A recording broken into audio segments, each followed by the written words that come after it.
راحت غواړي چې په دنیا کې آرامش ولري، له سرګردانۍ بچ واوسي، همیشه د زړه له راحته ډکي راحت وي. دا د ارمان دی. کمبخته دا ارمان یوازې په دنیا کې نه پوره کیږي، بلکې د دې ځای جنت دی. کله چې له پل صراط تیر شي او جنت ته داخل شي، بیا به د راحتۍ او آرامش احساس وکړي. دنیا د جنت ګټلو لپاره د امتحان ځای دی.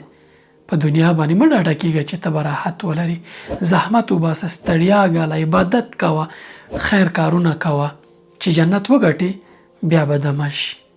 دنیا کې نسبي راحت شته، خو اصلي راحت دپاره الله پاک تاته جنت جوړ کړی.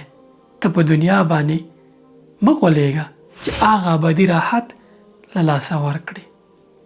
هلته چې ته کله دننه شي، زړه به دې له خوشحالۍ او سکون او نیکمرغیو ډک شي.